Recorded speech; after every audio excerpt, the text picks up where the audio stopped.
simple pursuit, but being a cyclist is a lot harder. Yeah, there can be a lot to learn about this strange sport of ours. So here are the top 10 things that we think every cyclist should know.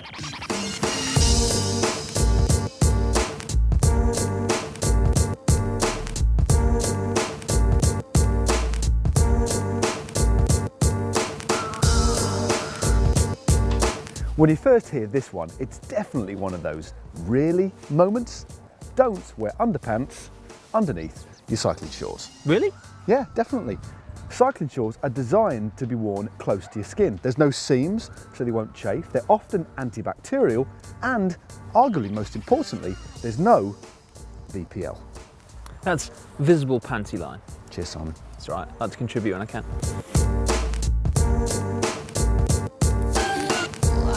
Another one that doesn't come naturally, but once you know about, is something that you'll rely on time after time and ride after ride.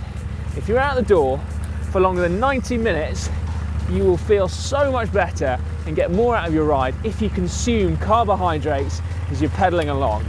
Or if you'd rather, you stood at the side of the road admiring the view. Yeah, so have a bar, a couple of gels, and a bottle of energy drink every hour or so to keep those precious energy stores topped up. You see this a hell of a lot. The helmet perched clumsily and loosely on the back of the head, but more crucially, rendering it completely ineffectual in the event of a crash. So make sure that you slide your helmet forward, removing any tufts of hair, make sure the strap's done tightly, and make sure the ratchet is done firmly so the helmet is nice and level. Voila, you're good to go. And also, looking good.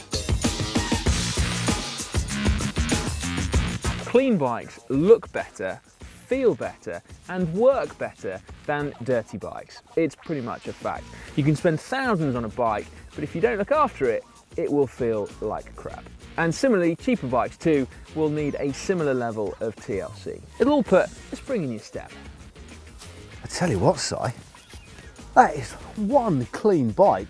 Well, hang on, whoa, your fingerprints, mate. I don't want to smudge it.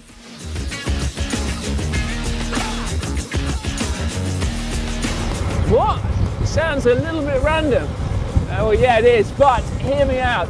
The harder you pedal, the faster you'll go, and the greater the effect of aerodynamics.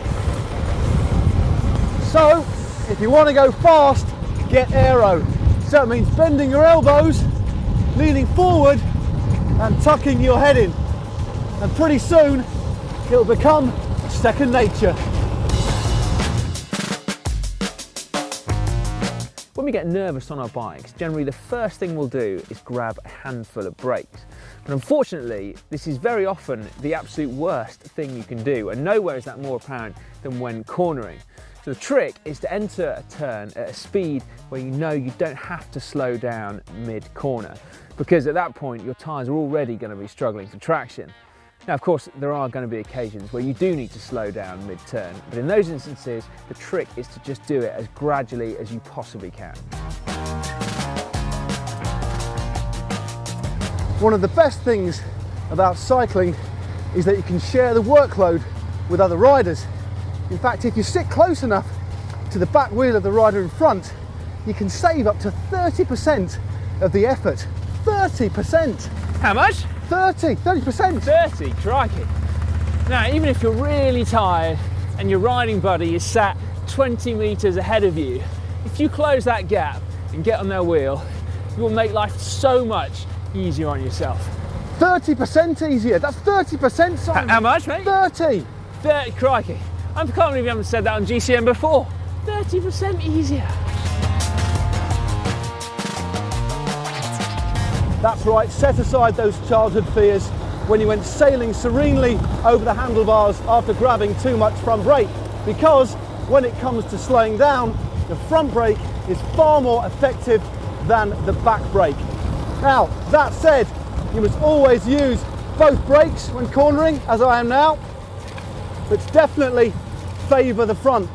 And also, it's very important that you get used to applying different sorts of pressure on both of the brakes. It sounds like common sense. I mean, it is common sense. You really do need to look where you're going on the bike, but it might actually be even more important than you think. Yeah, looking ahead helps you avoid upcoming hazards in the road, can actually keep you more stable when riding behind somebody, but actually looking towards the direction that you want to go actually helps you get there. Let's use the example of a corner. Now, you need to look towards the exit of a bend on a corner, not towards the big rock on the outside of the bend, because if you look towards that, that's going to be where you're going. What about logs? Seems to be logs as well, Si. You get drawn towards logs? Well, yeah, strangely.